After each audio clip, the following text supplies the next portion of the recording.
جس میں نگران بھی ہیں جو اس وقت دوبارہ حکومت میں آ رہے ہیں، وہ تو یہی سمجھتے ہیں ان کی نظر میں سب ٹھیک ہے، لیکن سب ٹھیک ہوتا نہیں ہے۔ ان کا ایک نظام انسانوں کا ہوتا ہے، ایک قدرت کا نظام ہوتا ہے۔ جو اللہ تعالیٰ کا نظام ہے اس کے سامنے یہ تنکوں کی طرح بہہ جائیں گے۔ آپ نے دیکھا ہے کہ یہ عوام نے جس شعور کے ساتھ اپنے کینڈیڈیٹس کے ووٹ وہ انتخابی نشان ڈھونڈ ڈھونڈ کے ووٹ ڈالے، یہ بھی ایک بڑا حیران کن تھا کہ ایک پارٹی کے پاس ان کا اپنے انتخابی نشان نہیں ہے، ان کے جتنے امیدوار ہیں سب کے پاس علیحدہ علیحدہ نشان ہے۔ اور جو ہمارا یہ بھی کہا جاتا ہے کہ ہماری سوسائٹی کے اندر لٹریسی ریٹ بہت کم ہے، اور اس کے باوجود اگر لوگوں نے وہ نشان ڈھونڈ کے ووٹ ڈالے ہیں تو پھر یہ میں سمجھتا ہوں کہ تبدیلی کا پیش خیمہ تو ہے، آغاز صحیح لیکن پیش خیمہ ہے۔ وہ خان صاحب کہتے نہیں تھے کہ شعور کا جن بوتل سے باہر آ چکا ہو، تو ان کی بات حقیقت دیکھیں میں سمجھتا ہوں کہ عمران خان صاحب نے اپنا کام کر دیا ہے۔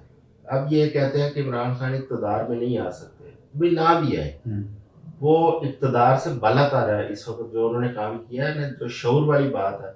آپ دیکھیں جو پڑھا لکھا طبقہ ہے، جو پڑھے لکھے نوجوان ہیں، جب وہ کویشچن کرتے ہیں کسی سے تو ان کے پاس جب جواب نہیں ہوتا تو یہ آگے سے کہتے ہیں یہ بدتمیزی کرتے ہیں لوگ، گمراہ کر دیا، گمراہ کرتے ہیں، ٹھیک ہے۔ اب یہ بات ان کو جب یہ اپنے گھر میں بیٹھتے ہوں گے، اپنے بچوں کے ساتھ بیٹھتے ہوں گے، اگر ان کے بچے پڑھے لکھے ہیں تو ان کو احساس ہوتا ہوگا کہ پوری قوم کو جب یہ گمراہ کہتے ہیں تو ان کے اپنے بچے بھی اسی قطار میں کھڑے ہوں گے گمراہی والی میں، کیونکہ سوال تو وہ بچے بھی کرتے ہیں، وہ بھی پوچھتے ہوں گے کہ والد صاحب آپ جس سیٹ پہ آئے ہیں یہ تو آپ ہار گئے تھے، تو پھر آپ کیسے پارلیمنٹ میں پہنچے ہیں؟ تو کیا وہ بھی گمراہ بچے ہیں؟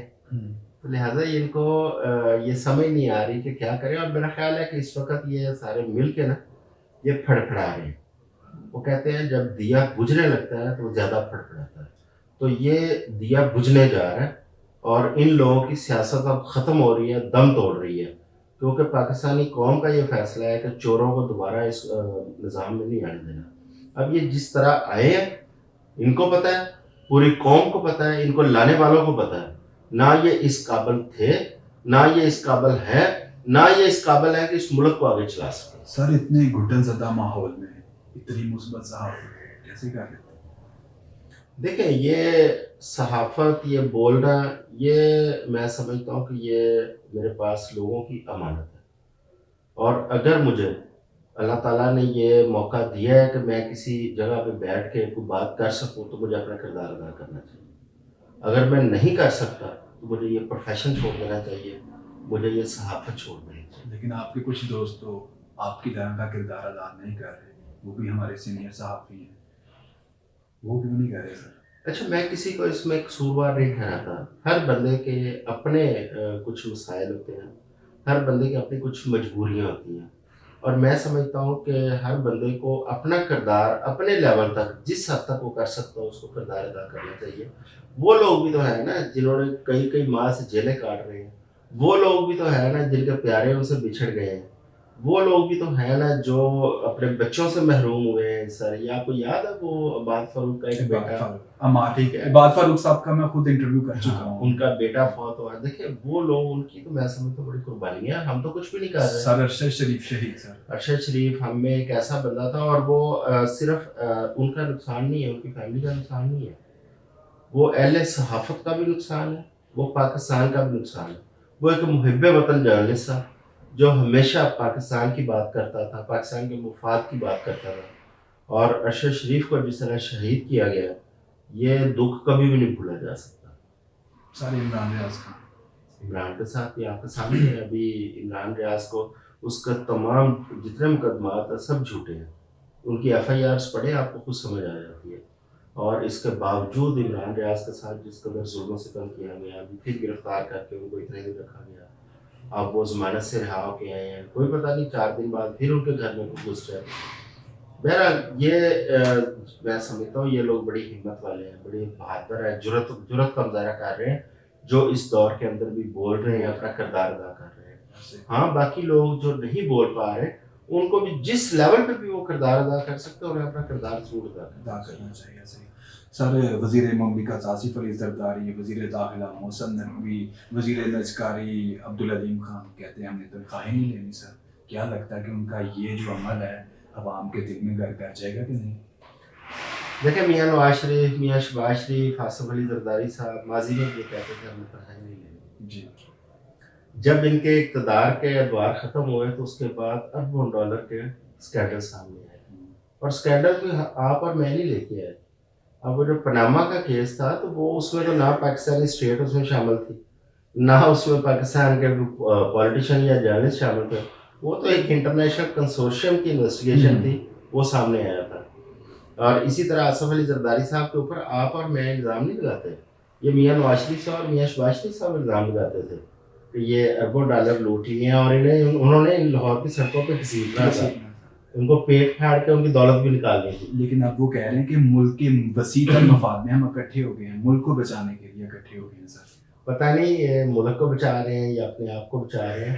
بہرحال اللہ رحم کرے, یہ ملک تو خیر کہیں نہیں جاتا, لیکن قوم جو ہے نا وہ بچتی ہوئی نظر نہیں آ رہی. قوم کو مہنگائی میں, پریشانیوں میں, مصیبتوں میں اس قدر انہوں نے جکڑ دیا ہے کہ قوم کا بہت برا حال ہے, اور یہ ذمہ دار ہے اس چیز. سر میں پبلک اوپینین بیسڈ پروگرامز کرتا ہوں جا کے, سر یقین کریں لوگ حقیقت میں مرنے پہ ہے, 2 وقت کی روٹی کو ترس گئے ہیں. سر میں نے 2-3 دن پہلے میں نے ایک بڑا بہت ہی محدود ایک چھوٹا سا بجٹ بنایا کہ کسی ایک میاں بیوی 2 بچے, وہ ایک مہینے کا گزارا کس طرح کریں گے. 58,000 روپے کا ان کا صرف گروسری اور چھوٹے موٹے بجلی کا بل اور گیس, اس میں 58,000 کا بنا تھا.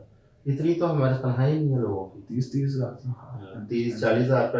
اب سرکاری جو ہماری ایک گورنمنٹ لیول پہ منیمم ویج جو مقرر کی گئی تھی وہ 32,000 تھی, جو پی ڈی ایم گورنمنٹ نے کی تھی. اب 32,000 میں تو اس بندے کو 32,000 بجلی کا بل آ جاتا ہے, وہ کہاں سے اپنے بچوں کو کھلائے گا, کہاں سے وہ اپنے گھر کا نظام چلائے گا. سر آخر میں محسن نقوی کو یہ قوم کن الفاظ میں یاد رکھے؟ دیکھیں محسن نقوی صاحب ایک میڈیا آنر ہیں. محسن نقوی صاحب بڑے انرجیٹک آدمی ہیں, لیکن ان کا جو حیثیت وزیر اعلیٰ ان کا ٹینیور رہا ہے یہ بڑا ایک کنٹروورشل رہا. محسن نقوی صاحب نے ان کے اوپر جو الزام ہے کہ انہوں نے پی ٹی آئی کے لوگوں کے اوپر بہت ظلم و ستم کیا ہے. دیکھیں ان کو میں سمجھتا ہوں غیر جانبدار رہنا چاہیے تھا, انہیں جانبداری اس میں نہیں شو کرنی چاہیے تھی. لیکن اب کیونکہ وہ اس موجودہ حکومت میں بھی بحیثیت وزیر داخلہ آ چکے ہیں تو وہ غیر جانبداری والا وہ جو ایک عنصر تھا وہ ختم ہو گیا. اس کا مطلب ہے کہ یہ پہلے سے یہ سارے ایک ہی پیج پر تھے اور مل کے سارا کچھ یہ کیا جا رہا تھا. کیونکہ اب اگر یہ وزارتیں نہ لیتے, حکومت کا حصہ نہ بنتے, تو شاید تھوڑا سا ایک پرائیویسی رہ جاتی, اوجھل رہ جاتی چیزیں, لیکن اب تو ہر چیز ایکسپوز ہو گئی. سر محسن نقوی صاحب کو جس طرح نوازا جا رہا ہے, اس کی مثال کوئی آس پاس ملتی ہے کہ نہیں؟ اس کی مثال تو پوری آپ کو انسانی ہسٹری میں نہیں ملے گی. کسی بندے کو پہلے کسی اخبار یا ٹی وی کے مالک کو وزیر اعلیٰ بنایا جائے, پھر اس کی نگران وزارت اعلیٰ کو اتنا پاورفل بنایا جائے کہ کوئی الیکٹڈ چیف منسٹر اتنا پاورفل نہ ہو, پھر 3 ماہ کی بجائے 1 سال تک اس کا ٹینیور چلے, اس کے بعد ٹینیور ختم ہونے والا ہو تو اس کو چیئرمین پی سی بی لگا دیا جائے. ابھی نئی حکومتیں بن رہی ہوں اس کے اندر اس کو وزیر داخلہ بنا دیا جائے, اور وزیر داخلہ بنانے کے بعد اس کو سینیٹر بنایا جائے پارلیمنٹ میں لے جانے کے لیے. اور سینیٹر بنانے کے لیے بڑی ایک انٹرسٹنگ چیز ہے کہ وہ کسی پارٹی کو جوائن نہیں کریں گے, وہ مسلم لیگ نون انہیں سینیٹ کی سیٹ دے گی اور پارٹی کو جوائن کیے بغیر دے گی. یہ بھی ایک بڑی نئی چیز ہے. تو میں سمجھتا ہوں کہ یہ تو شاید پوری دنیا, پوری انسانی تاریخ کے اندر اتنا خوش قسمت آدمی شاید بھی ہوگا. کیا بات ہے بونس کی. جی thank you so much for your time sir. جی تو ناظرین کرام, آپ نے سینئر صحافی اور تجزیہ کار اعظم چودھری صاحب کا انٹرویو ملاحظہ کیا. ان کے انٹرویو پہ آپ کے کیا کامنٹس ہیں, کامنٹ سیکشن میں ضرور بتائیے گا, اور ہمارے channel daily stories of Pakistan کو لازمی سبسکرائب کیجیے گا.